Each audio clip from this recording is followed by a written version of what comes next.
Luego de 35 años de prohibición, el gobierno comunista chino anuncia que permitirá que las parejas puedan tener un segundo hijo, una decisión que busca potenciar la desacelerada economía china, pero que deja una serie de preguntas abiertas. ¿Cuán efectiva será esta medida o cuántas familias realmente tomarán esta opción considerando la actual situación económica del país? Para responder estas preguntas conversaremos con Yun-So Lee, director del Centro de Estudios de Relaciones Internacionales de la Universidad del Desarrollo. Muchas gracias por estar acá. Muchas gracias por la invitación. Entonces, es toda una innovación para el sistema económico y político chino, ¿no? Un concepto que se utiliza mucho alrededor del planeta, pero que para China en particular tiene algunas diferencias.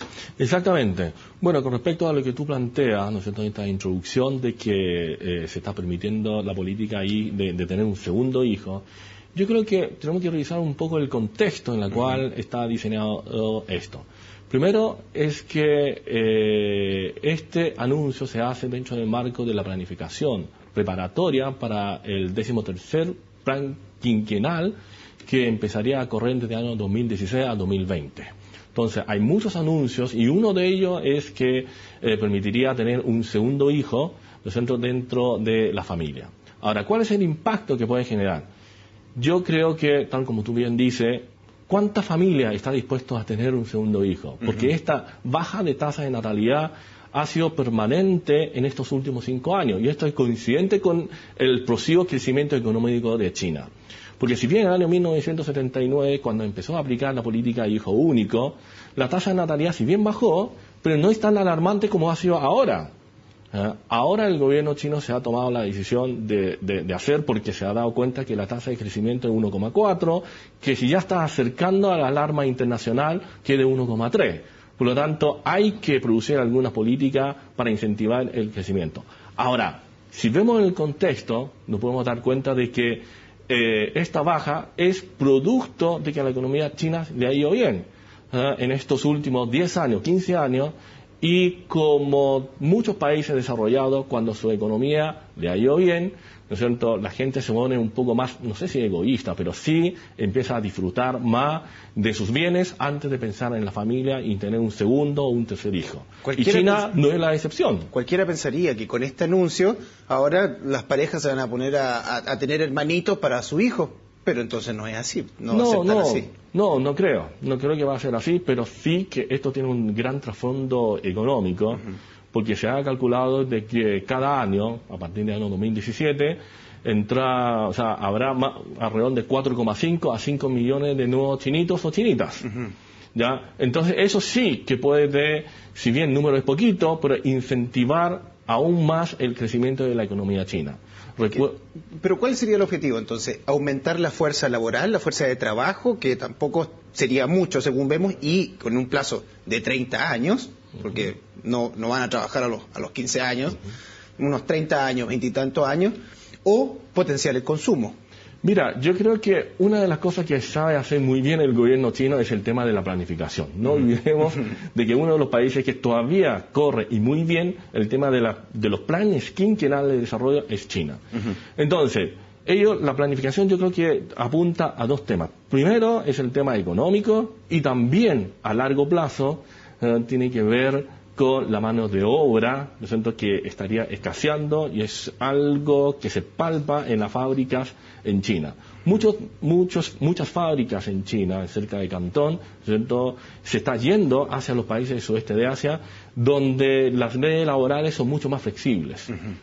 Y también hay muchas fábricas en China que están siendo cada vez, les cuesta más llenar las plazas de los trabajadores, y esa es una realidad que se está viviendo ahora.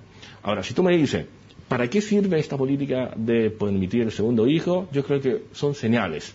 Son señales, ¿no? En primer lugar, para que la gente pueda tener más hijos, decir, oiga, ya no existe esta prohibición.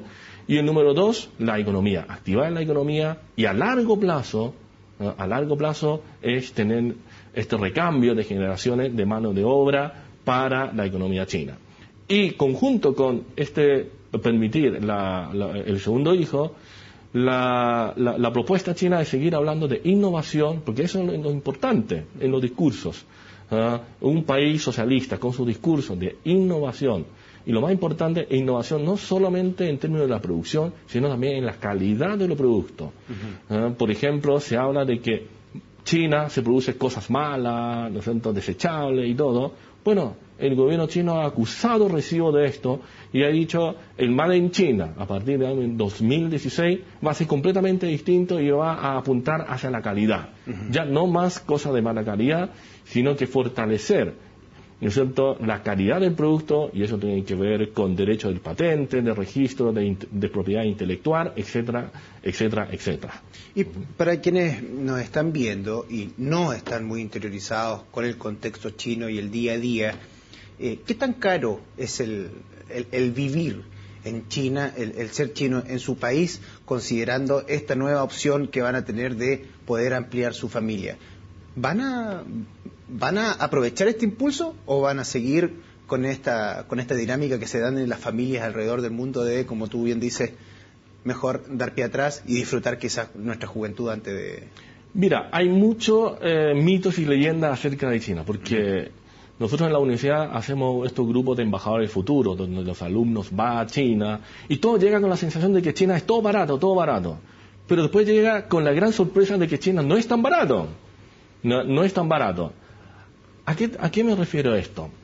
Lo que pasa es que si tú vas a los grandes centros urbanos, por ejemplo en Beijing, Shanghái, Cantón, Shenzhen, Dongguan, ¿no es cierto? Bueno, los arriendos de los departamentos, ¿cierto?, vale aproximadamente 800.000, 1.200.000 pesos. Estoy hablando de un arriendo de un departamento de 2 dormitorios, 3 dormitorios. ¿Hay más barato? Sí, hay más barato. Pero estamos hablando de que para llegar al centro de trabajo, de su trabajo, tendrá que demorarse aproximadamente 1 hora y media a 2 horas para llegar. No olvide que Shanghái y Beijing es una ciudad que tiene alrededor de 24 millones de habitantes. Entonces, vivir en China no es barato. Ahora, si tú vives en las zonas rurales, obviamente es mucho más barato. Es mucho más barato. Si revisamos el ingreso per cápita de China todavía es bajo. O sea, en los centros rurales estamos hablando de alrededor de 5.800 yuanes. Es casi $1.000. Y de los centros urbanos estamos hablando de aproximadamente $3.000. Uno dice, pero ¿cómo? ¿De qué estamos hablando? Obviamente, uno tiene que llevar el contexto de que China tiene alrededor de 1.350 millones de habitantes. Y el 50% de la población vive en las zonas rurales y 50% en las zonas urbanas. Entonces, si uno hace el promedio general de las cosas, obviamente tira la cifra hacia abajo. Si uno calculara el ingreso per cápita solamente de Beijing o de Shanghái, llega aproximadamente, puede llegar hasta $10.000, un poco más o un poco menos. Pero claro, eso son cifras que hay que determinar, hay que calcular, ¿no es cierto? Y mucha gente acusa de que China, al permitir esta especie de promedio de la población y hacer bajar el ingreso per cápita, precisamente para evitar el pago de la cuota más alta en las Naciones Unidas. Hay tantas ilustraciones.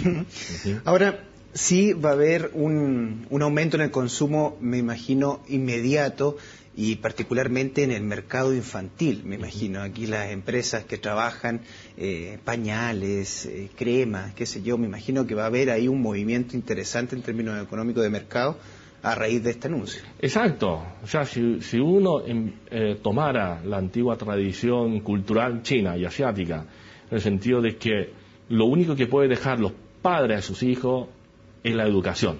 No los bienes, no los redes de contacto, los pitutos, sino que es el conocimiento. Entonces, desde chico le inculca el tema de la educación. Y la educación los padres pagan lo mejor, buscan lo mejor para sus hijos. Entonces, con lo que podemos ver acá, lógicamente el mercado para atender al niño, ¿no es cierto?, al bebé, ¿no es cierto?, es algo que va exponencialmente en alza. Fíjese, un jardín infantil o un colegio en China, usted puede encontrar de todos los precios. Puede encontrar hasta 1,5 millones, 2 millones de pesos mensuales. Estoy hablando de la mensualidad de un niño de la educación básica. Y lo hay. ¿Ah? Entonces uno dice, pero ¿cómo un país comunista con este nivel de consumo? Bueno, si usted va a China, en este momento, los automóviles que va a ver en la calle, los que más circulan, no es que yo sea chino, usted va a ver muchos Mercedes, muchos Audi, muchos BMW, y esa es la gente que a ellos lo pueden testimoniar de que efectivamente es así. ¿Y por qué? Bueno, porque la economía china le ha ido bien en estos últimos 35 años y eso ha manifestado, ¿no es cierto?, en la forma del consumo también. Y los mercados para el niño, para los bebés, obviamente no hace la excepción también. No deja llamar la atención lo destacado que dice de lo bien que le ha ido a la economía china considerando la desaceleración y lo complicado que está el escenario internacional respecto a la economía china. Claro. Totalmente de acuerdo con lo que tú planteas de que, claro, se habla de que hay una desaceleración en China y que también esto es concordante con la desaceleración que hay en mucha parte en el mundo. Claro, mucha parte del mundo empieza a consumir menos productos chinos y eso es entendible, ¿no?, porque hay menos dinero. Pero el gobierno chino, como también sabe mucho en la planificación de largo plazo, ¿qué hace? Permitir que los hijos, que la familia pueda tener segundo hijo para tener más consumidores.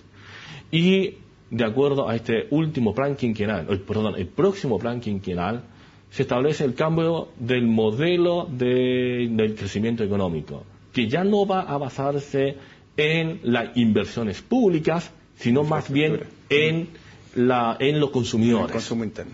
Entonces, ahora se va a relajar el tema del crédito, va a permitir que los chinos se va a incentivar al consumo y eso es lo que va a hacer efectivamente crecer a la economía. Y para reemplazar un poco a los consumidores occidentales que ya han dejado de consumir o han bajado el nivel del consumo de los productos chinos.